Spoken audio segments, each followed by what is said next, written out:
Hi, I'm Billy. I'm an architect from Brisbane, Australia. I'm here again with my good friend Bek from Tov&Co. She's a really gifted furniture maker, and we actually used to be workmates together in an architecture office. So, Bek, we didn't get to this last time. Just want you to explain a little bit about how you became a furniture maker.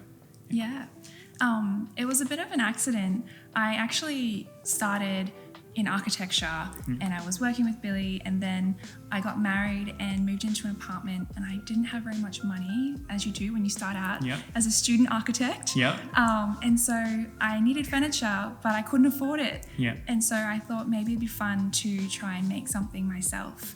So I dabbled around with that for a little bit in my lounge room, making sawdust everywhere, and discovered that I really enjoyed it. And so I actually felt really guilty at first for enjoying it, because I felt like I'd committed so much of my life to my architecture career.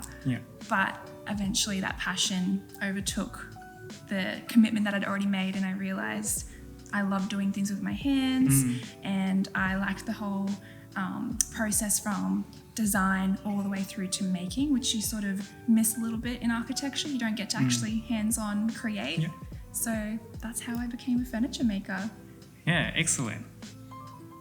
So Bek, last week we had the privilege of going to a photo shoot of your whole range of products, and that was really amazing to see. Congratulations. Thank you. I do want to ask you, if we had a client sort of coming up with a custom home design and wanting some featured pieces of furniture, when would be a good time to come and approach you? Like, what's the lead time? What's the process like working with you? Yeah, it's a great question. And I think like the earlier the better, because then you have to make less compromises later. So it really depends on how much space you have to work with. If you're working with a limited space in your home, then you want to try and make sure that you're sizing your rooms to maximize. For example, if you wanted a dining table that would sit 10 people, there's not just a standard size for that dining table. It really depends on the kinds of chairs that you want to fit, and the style of table, and how much room they need to all fit comfortably. So if we can even get in at the start of that design process, you might just tweak the arrangement of your kitchen or something so that all the spaces fit comfortably together. And if you're not at that point, and you've got space, and you just need to know how long it takes to make a piece, our lead times are usually 8 to 10 weeks. That's great to know. So Bek, let's say someone really loved one of your designs and wants it in their home, but they want a little bit of tweaking or customizing for their needs. Just want to understand what that process is like, coming to you and asking for that.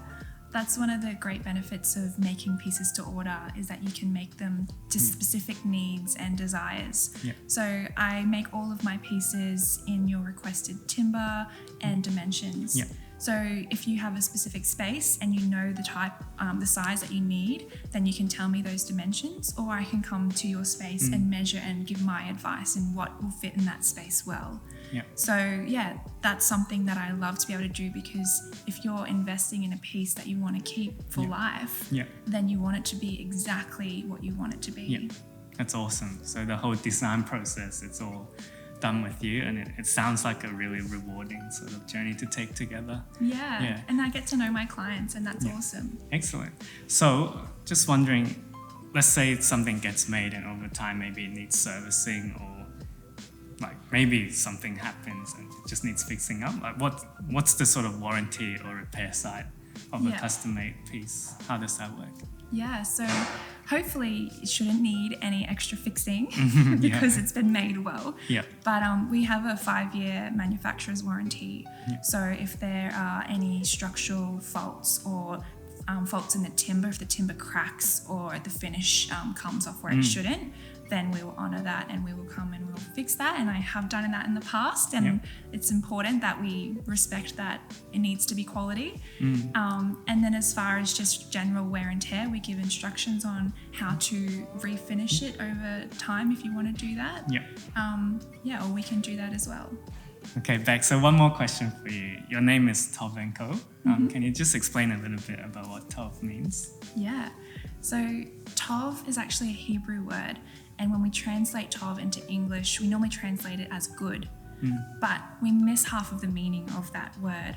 So it also means beautiful, functioning, and meaningful. So it's all about this holistic view of something that has ingrained in it beauty, function, and meaning. And all of those things together, equally held at the same level, make something so much more precious and valuable. Yeah, man, I love that. I think, that's something that I feel like in both our work, we really sort of strive for that in what we do. Well, it's been really fun. I think for me, I'm a little bit older, and I remember when you first talked about coming out to do furniture, and to see how far you've come. Like, it's been amazing, and like very chuffed and excited for you. Thanks, Billy. I just want to thank you for watching our videos. I hope you found it helpful. We're always making more content, so any questions, comments, please let us know. Questions, I can send them through to Bek as well, and you can also find her and us on Instagram, Facebook, on the internet. Give us a follow. Thank you for watching. We'll see you next time.